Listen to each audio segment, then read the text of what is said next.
Welcome back. The Israeli army considers itself a moral army. Its doctrine states that everything should be done to avoid harming non-combatants.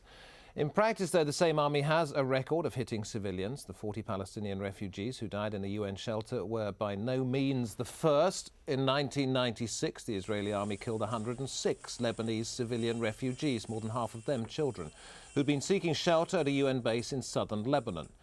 A UN investigation found that the UN compound had been shelled intentionally. In the 2006 war in Lebanon, the Israeli army hit private homes, ambulances and a truck crammed with children fleeing their village. 23 lives were lost in that incident alone, Israel saying a Hezbollah fighter was on board.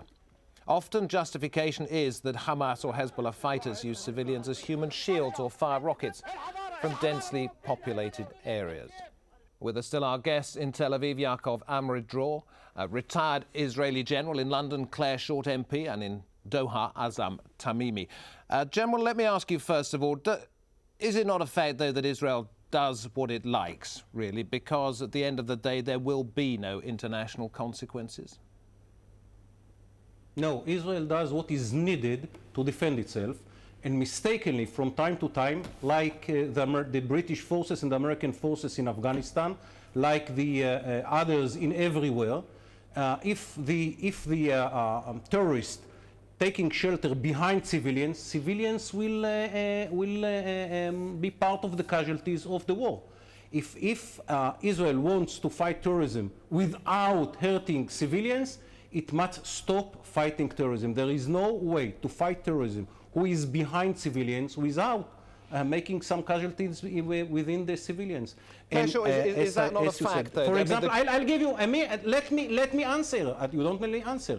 Last week we knew about a family which is living in a house which is full of explosive. We called the family and told them, please leave the house, and only then we bombed the house. And if we can do it, we are doing it. If we cannot do it, it's part of the war itself. We cannot prevent the fact that because the terrorists are fighting within civilians will be part of the casualties.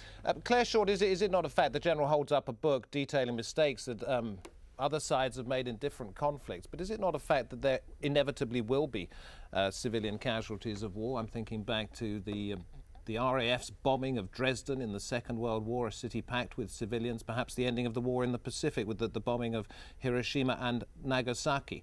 It's all very well to be outraged at what Israel seems to be doing, but other sides have done the same thing through history. Two wrongs don't make a right. The bombing of Dresden was absolutely wrong, and they were civilian targets, and Britain should never have done that. But the truth is, Israel doesn't care about civilian deaths. It doesn't care about breaching international law, and then it always says there were fighters there, and it doesn't cooperate with independent inquiries. I mean, you didn't mention Sabra and Shatila in the litany of events that you just described. Israel doesn't want peace. Israel doesn't respect international law. Israel just wants to, it believes might is right. It doesn't care about international law. It wants to keep taking more and more territory in breach of international law, and it wants to ethnically cleanse the Palestinians. And it leads to these monstrous events, and the international community is the cause of Israel getting away with this. If we would all stand up for international law, then Israel couldn't do it. Well, I'd like to come back to that in just a moment and find out what you think could be done realistically. But let me ask Azam Tamimi at this point. If it is against international law for Israel to, in your opinion, target civilians, is it not also against international law for Hamas to do the same by firing rockets from Gaza into Israel at civilian populations? You know, all this talk about civilians and non-civilians is unacceptable to me, because the entire population of Gaza is under siege. The entire population of Gaza has been persecuted by the Israelis. And let me ask your Israeli guests, what about the policemen who were massacred on the first day? Were they firing rockets at Israel? They were civil servants. In any society, policemen are civil servants. They are there to keep the order, to direct people, to guide them, to help them. Why were they massacred in large numbers, about 150 of them, in cold blood by the Israelis? General, would you care to reply to that? Yes, I can answer. Ask your friends from Fatah if they are civilians or civilian servant or part of Hamas control of Gaza, which killed more Fatah members than the Israelis. So before you are talking about this police as a civilian servant, reach the truth and agree that those are part of Hamas control of Gaza. So now Israel is defending Fatah. We're straying off the point here. Gentlemen, we are straying off the point, and I'm going to bring you back to it. I'm sorry about that. Azam Tamimi, I'm going to go back to my question, which you didn't answer. If it is wrong in international law for Israel to target civilians, is it not also wrong in international law for Hamas to be doing the same by firing rockets from Gaza at civilian population in Israel? The reason why Hamas fires rockets on Israel is because the Palestinians continue to be under occupation, continue to be starved. And Hamas did offer the Israelis repeatedly. The first time was in 1994. They said to them, let's enter into a long truce arrangement, a long-term truce arrangement. Hamas even 3 times unilaterally observed truce that was not respected by the Israelis. Hamas is willing to spare both sides any pain and agony. But what can you do if your people continue to be killed? When there are 12,000 Palestinians in Israeli detention, they have mothers, they have wives, they have children who want to see them back in their house, and Israel keeps them in detention. Okay, Mr. Tamimi, you're clearly not going to answer the point that I put to you, so I'm going to go back to the General to ask him about international law.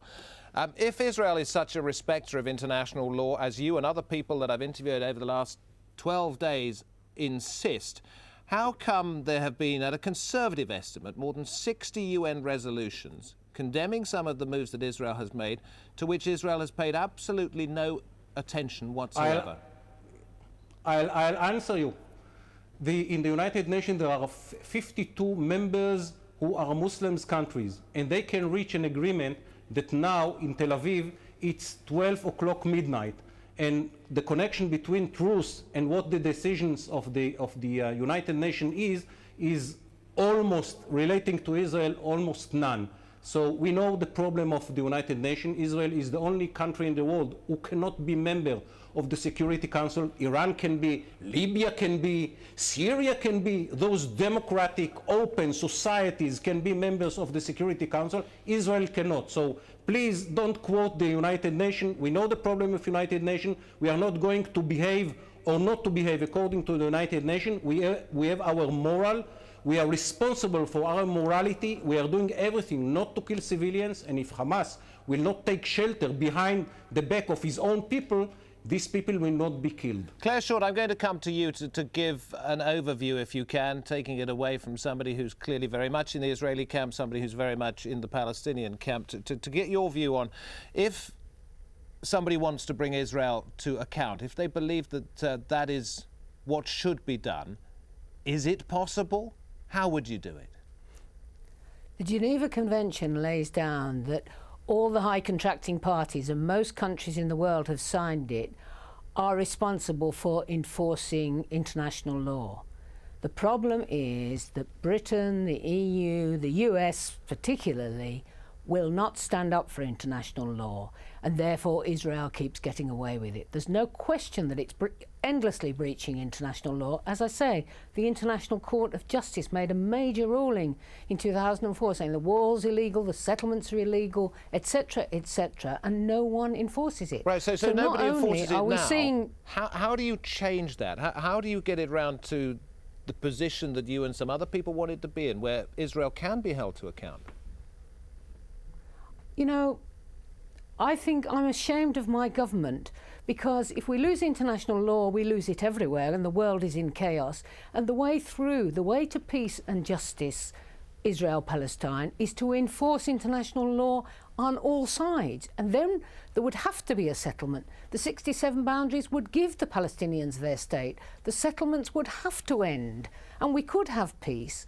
But I'm afraid the United States and now the EU will not stand up for international law, and Israel believes might is right and will do whatever it wants. And this is why we've got this tragic and dreadful situation that's ripping the international system to bits and undermining the whole of international law. Claire Short, thank you very much indeed for joining us. My thanks also to Yaakov Amidror, retired Israeli Army general, also to Azam Tamimi, author on Hamas. And thank you for joining us here on this edition of Inside Story from me, David Foster, and from the rest of the team. Bye-bye for now.